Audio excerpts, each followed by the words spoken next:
पूज्य श्री जय दयाल गोयंदका जी सेठ जी से सत्संग के समय एक साधक ने पूछा कि ध्यान के समय फालतू बातें आजकल की ही नहीं 40 वर्ष पूर्व की जो देखी सुनी है वही आ जाती हैं, क्या उपाय करें। सेठ जी ने कहा, इसका उपाय यही है कि जब फालतू स्फुरना आए तब एकदम मन को धिक्कार दो कि मूर्ख क्या करता है। फिर भी नहीं माने तो भगवान के सामने करुण भाव से पुकार लगाओ, हे नाथ, मुझे कुछ चाहिए नहीं, केवल आपके चिंतन में एक क्षण भी बाधा न हो। यह भावना सकाम होने पर भी हानि नहीं है। गदगद भाव से प्रार्थना करनी चाहिए। प्रश्न उठा कि ऐसा हो जाए कि सबसे घृणा हो जाए, फिर संसार की भावना ही न हो। सेठ जी ने कहा, जब ऐसा ज्ञान हो कि फालतू बातें आई, उस समय चित्त में जोर देकर प्रार्थना करनी चाहिए कि हे प्रभु, मेरा चिंतन ऐसा क्यों हो रहा है, आपका विस्मरण क्यों होता है, आपकी दया होते हुए भी ऐसा क्यों हो रहा है। यह मन नहीं मानता, क्या करूं। भगवान दया करें, दया करें, मेरा मन आपके प्रेम में लगा रहे।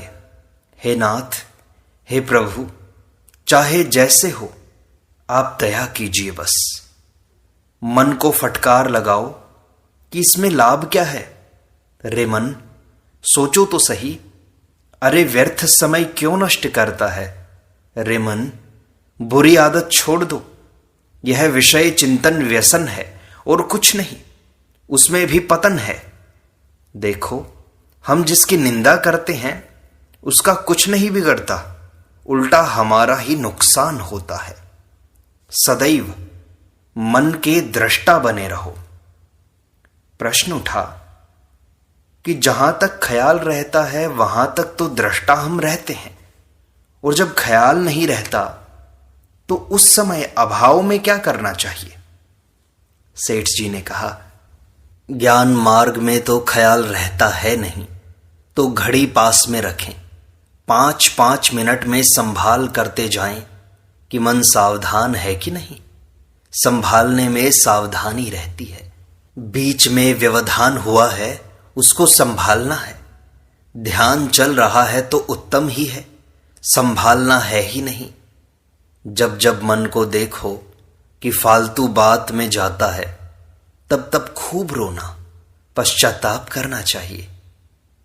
प्रश्न उठा कि रोना नहीं आता सेठ जी, क्या करें।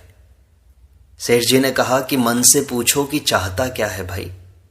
जब वह कहे कि कुछ नहीं, तब उसको समझाना चाहिए कि भाई, कुचिंतन करना तेरे लाभ की बात नहीं है, इसको छोड़ने पर तुम्हें परम लाभ होगा। साधक ने कहा, समझाते समय तो लगता है कि अब समझ गया, बिल्कुल सीधा हो गया, अब कभी विषयों में नहीं जाएगा, किंतु फिर बिगड़ जाता है। जैसे कुत्ते की पूंछ बांस की नली में रही तब तक सीधी, और नली निकालो तो फिर टेढ़ी की टेढ़ी। सेठ जी ने समझाया कि मन इंद्रियों को ढीला नहीं छोड़ना चाहिए, ढीला छोड़ने से ही ये उत्पात करते हैं। सदैव वश में रखो, सावधानी रखो, सावधान रहो। मन में ऐसा भाव जमा लो कि भगवान सर्वत्र विराजमान हैं। साधक ने कहा, पदार्थ देखते ही भगवान की याद नहीं आती, क्या करें। पदार्थ ही याद रह जाता है, भगवान नहीं रहते। सेठ जी ने समझाया, भागवत में जिस प्रकार बलदेव जी ने बछड़े ग्वाल बालों को कृष्णमय देखा था, वहां बलदेव जी को केवल कृष्ण ही दिखाई देते थे। ब्रह्मा जी ने सोचा कि मैंने बछड़े चुरा लिए हैं, तो कृष्ण ने क्या किया। ऐसा सोचकर जब देखने लगे तो ऊपर से तो बछड़े ग्वाल बाल बराबर दिखते थे, किंतु अंदर तो केवल कृष्ण ही कृष्ण दिखाई दे। इसी प्रकार जिस पदार्थ में मन जाए, ऊपर से तो पदार्थ है ही, किंतु भीतर उनमें अपने इष्ट देव कृष्ण को ही देखो। ऐसा करने से पदार्थ याद नहीं रहकर कृष्ण ही याद रहेंगे। जैसे कांच का महल बना हुआ है और उसमें जिधर देखो महल ही महल दिखाई देता है, संसार के स्थान में कांच की कल्पना करना और अपने बिंब को इष्ट देव का बिंब देखने से सर्वत्र वही दिखेगा। सर्वत्र वही है, रोम रोम में, पत्ते पत्ते में, कण कण में, केवल वही है। निश्चित बुद्धि से देखो, भगवान के अर्पित मन बुद्धि से देखो। गीता में कहा, संतुष्टः सततम योगी यतात्मा दृढ़ निश्चयः मय्यर्पित मनोबुद्धिर्यो मद्भक्तः समे प्रियः। जो ध्यान योग में युक्त हुआ, निरंतर लाभ हानि में संतुष्ट है तथा मन और इंद्रियों सहित शरीर को वश में किए हुए मेरे में दृढ़ निश्चय वाला है, वह मेरे में अर्पण किए हुए मन बुद्धि वाला मेरा भक्त मुझे प्रिय है। बुद्धि को दृढ़ता से अर्पण करो, मन से चिंतन करो, बुद्धि से निश्चय करो, तो वह प्राप्त होता है। एक ईश्वर भक्त था, वह भगवान की पूजा किया करता था। उसकी भावना यह थी कि सब में भगवान है। इस प्रकार की भावना करते करते वह एक दिन पुष्प चढ़ाने लगा तो उस पुष्प में साक्षात भगवान दिखाई दे। पूजा की जो सामग्री उठाता उसे उस समय सामग्री में साक्षात भगवान ही दिखाई देते, उसमें हंस रहे हैं। दूसरा पुष्प लेने गया तो वृक्ष में साक्षात भगवान मूर्तिमान विराज रहे हैं। वहां भी यही हाल है। क्या करें, अब तो पूजा बंद हो गई। भक्त ने कहा, भगवान तुम दिखाई देते हो। मुग्ध हो जाता है। फिर स्तुति की, कहा, भगवान आपकी पूजा मैं कैसे करूं? सब कुछ तो आप ही हो। पूजा किसकी कैसे करूं? पुष्प कैसे चढ़ाऊं? जिसको उठाता हूं वही तुम हो। इससे तो मेरी पूजा बंद हो जाएगी। प्रभु ने प्रकट होकर कहा कि तुम्हारा यह स्वभाव कि पूजा कैसे करूं, तुम्हारी असली पूजा यही है। भक्त बोला, बिना पूजा किए रहा नहीं जाता।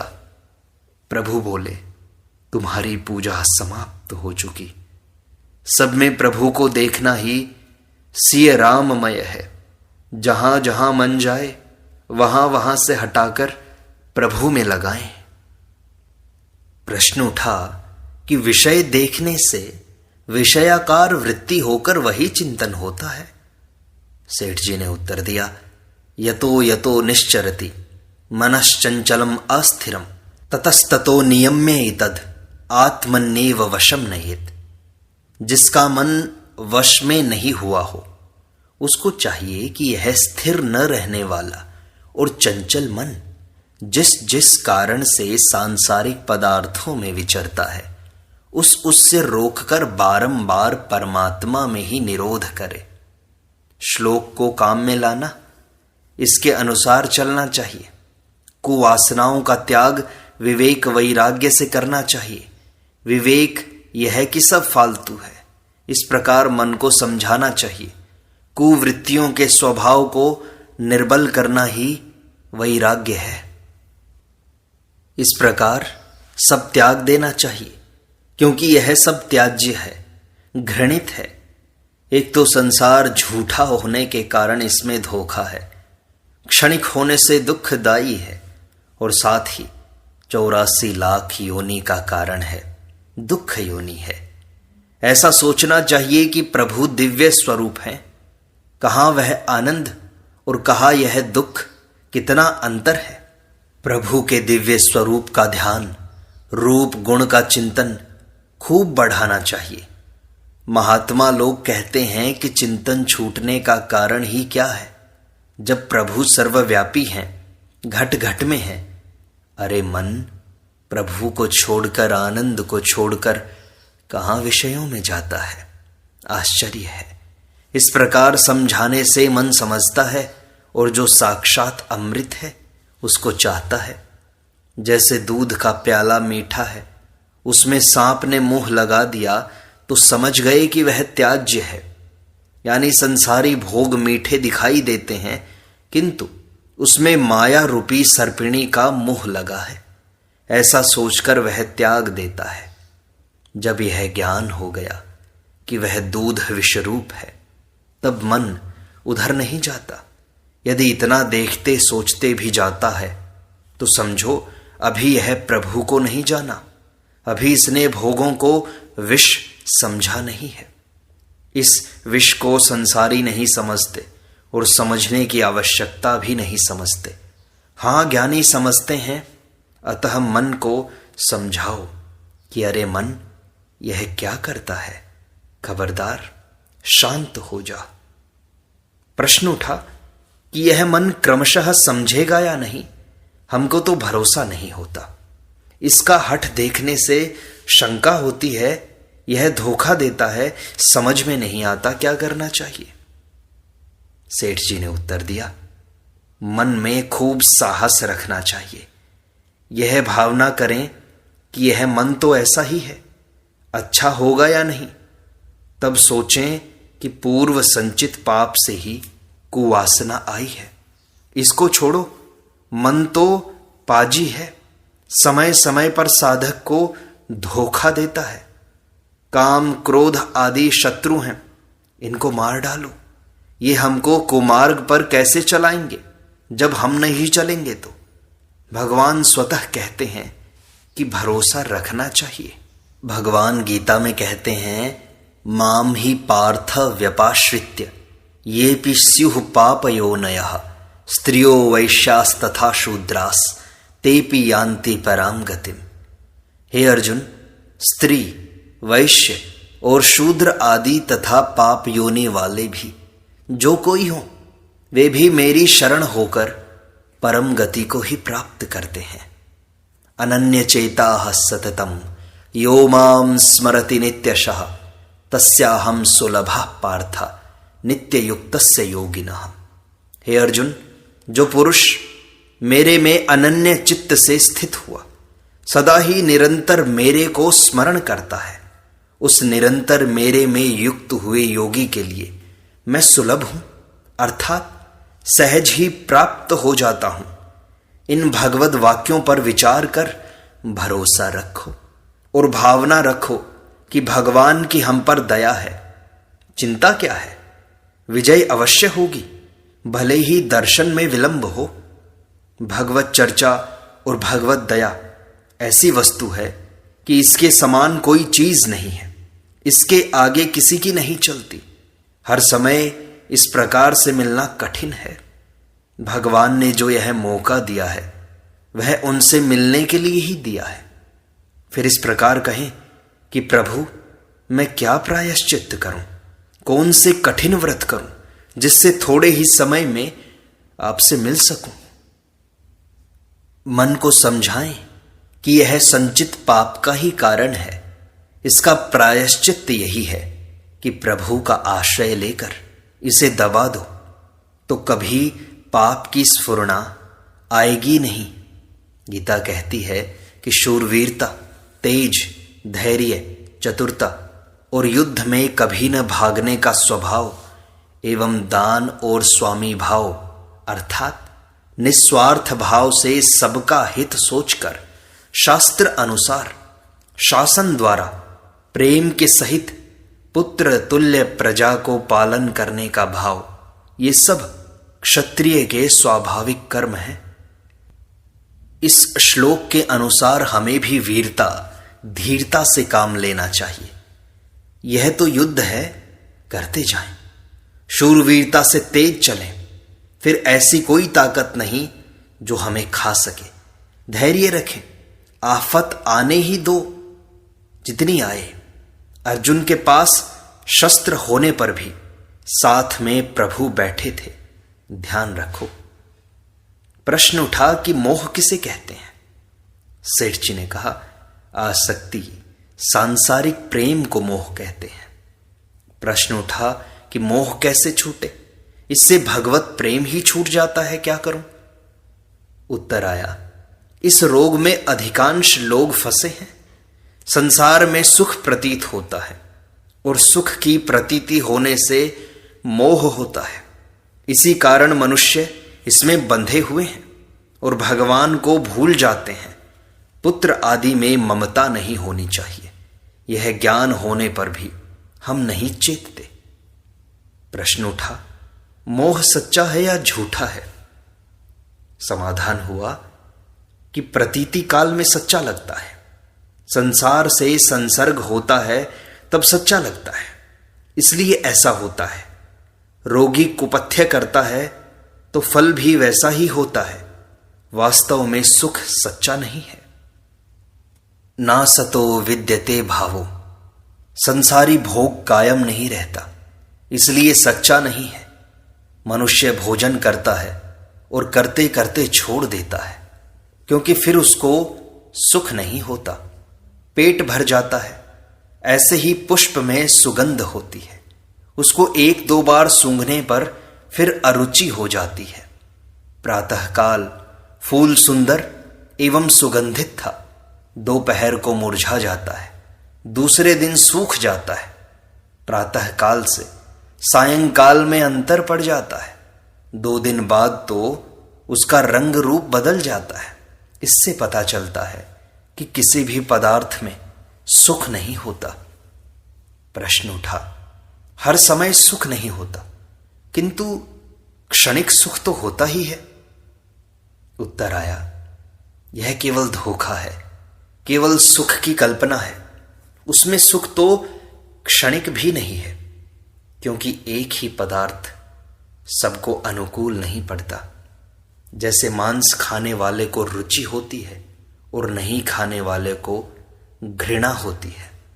पदार्थ एक ही है, किंतु भावना पृथक पृथक 2 प्रकार की है।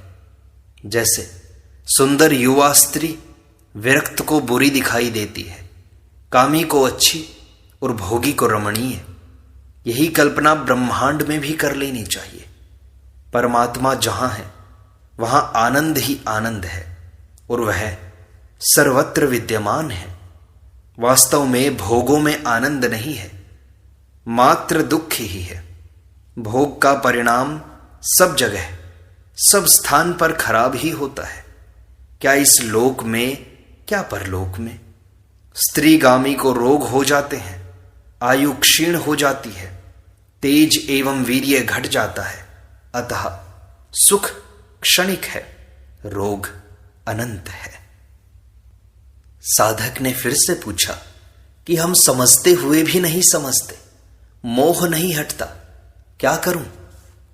सेठ जी ने कहा, इस विषय में यह विचारना है कि मनुष्य शरीर की प्राप्ति क्षणिक सुख के लिए नहीं अपितु अनंत सुख के लिए है। इस ओर ध्यान देने से मालूम पड़ता है कि मनुष्य योनि अन्य योनियों से श्रेष्ठ है।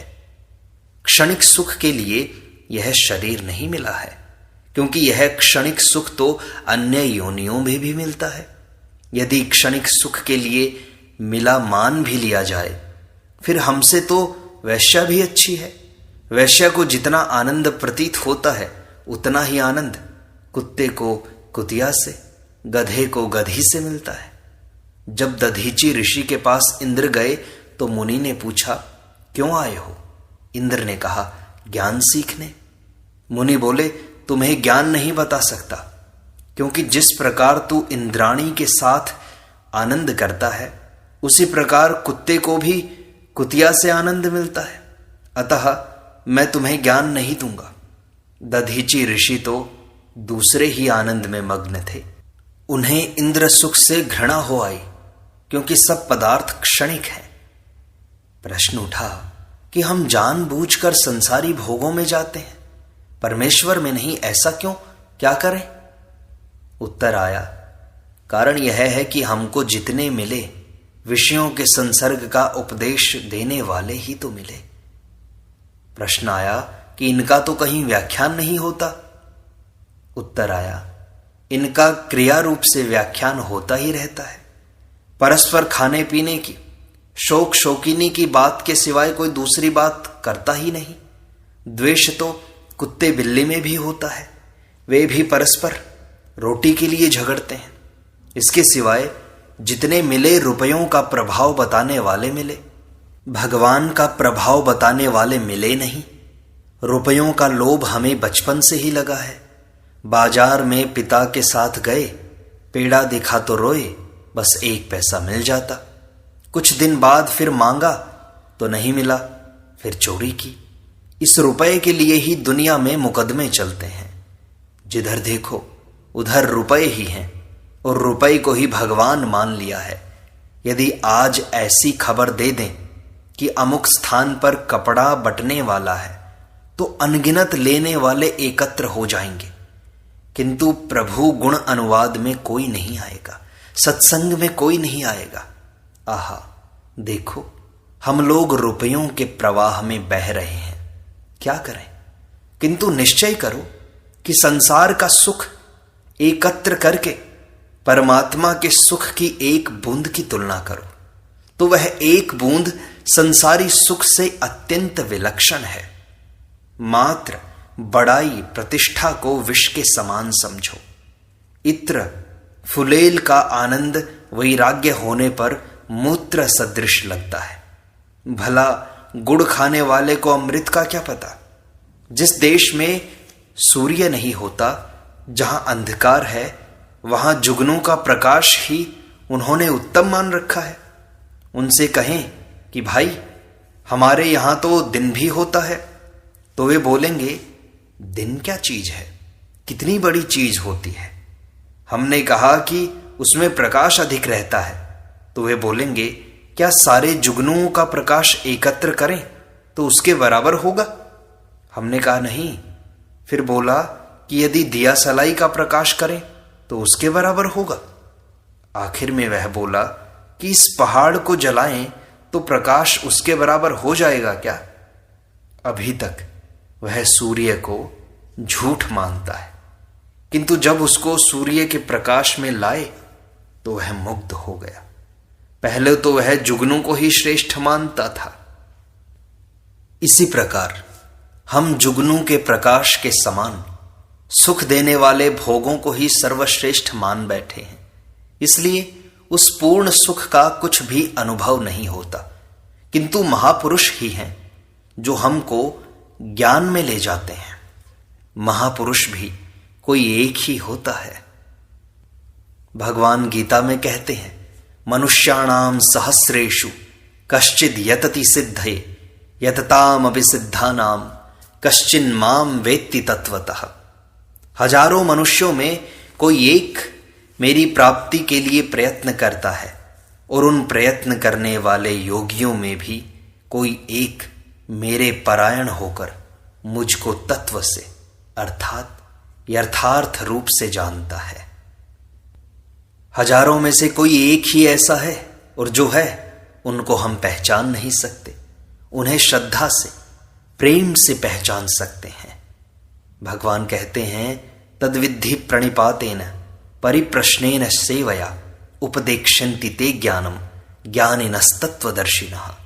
अर्थात तत्व को जानने वाले ज्ञानी पुरुषों से भली प्रकार दंडवत प्रणाम तथा सेवा और निष्कपट भाव से किए हुए प्रश्न द्वारा उस ज्ञान को जाने। वे मर्म को जानने वाले ज्ञानी जन तुझे उस ज्ञान का उपदेश करेंगे। इस प्रकार सत्संग का यह भाग यहीं संपूर्णता को प्राप्त होता है। शेष अगले अंक में।